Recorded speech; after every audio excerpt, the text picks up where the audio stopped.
Coming up, we're now at the halfway point of the regular season, and the Devils ring in the new year with a resounding. Welcome to the Devil's Island Podcast, broadcasting from the east end of Long Island. Whether you're in New Jersey or somewhere around the world, as a Devils fan, you may feel like a castaway. Well, Devils fanatics, join us, because you can always feel at home here on Devil's Island. And now, here is your host, Chris Suswal. Hey, fellow castaways, you're on Devil's Island, and if you enjoy your stay, please like, share, and subscribe to stay in the mix. And feel free to email devilsislandpodcast@gmail.com. Share your thoughts, ask questions, and get in on the conversation for our mailbag episode. Wow, today's win was something special. The Devils return home and defeat the Utah Mammoth 4-1. And we haven't seen a win like this in quite some time. Not since November 28th did they have a 4-goal lead in any game. That was when on Black Friday, they defeated Buffalo 5-0 on the road. And it was great to see the Devils in front of a sellout crowd show up and basically dominate the game. And we'll get into some of the stats. Jesper Bratt gets on the scoreboard. We'd love to see it. He now has 3 goals in his past 4 games, and if he can get on any kind of scoring streak, it's going to bode well for the Devils. We also see this newly formed top line with Bratt, Nico Hescher, and Jack Hughes all together. And on the power play, Jack Hughes gets an assist with Hescher getting a goal. Jack Hughes 2 assists on the night. And Hescher was basically just in front on that power play, gets his body in a position where he's on the doorstep and the puck bounces off the Jack Hughes assist.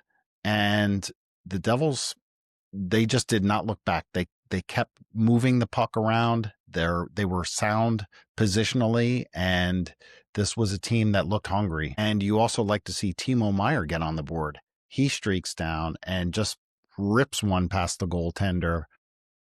And that was an important goal to get that second goal of the game. One of the statistics that they showed during the broadcast was that when the Devils score first, they are 12-4 on the year.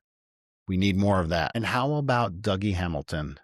It's been a lot of criticism about his play, specifically his goal-scoring drought, and he finally sneaks in, gets the puck along the sideboards, pinches in, and snaps one home. Great to see him. Maybe if he could get going here, he will live up to the billing. And Dougie Hamilton puts in 21 plus minutes a night. He is such an important part of this team, and Dougie Hamilton can really be a leader on the Devils. Another star of the game is Brett Pesce. Since he's been back, he has looked like he hasn't missed a beat. Today, he gets 2 assists and is once again solid defensively. And for the number 1 star, that goes to Jacob Markstrom. He has been the number 1 goalie for the Devils, despite Jake the Snake Allen performing well over the course of the season. And Markstrom looked in top form today, especially when the Devils were killing off a penalty. He made 3 important saves, including sliding across and making a diving save there. And if Jacob Markstrom can regain that form that we've seen in the past year, the Devils will be formidable. And it's so key, the penalty kill. The Devils are now 5 for 5 in the last 2 games, both wins. And this is a great way to start off the new year. So in this midway point of the season, the Devils, after 41 games out of the 82 to be played, they are 22 wins, 17 losses, and 2 losses in overtime, where they got some points as well. They are now only 1 point back of the wild card spot.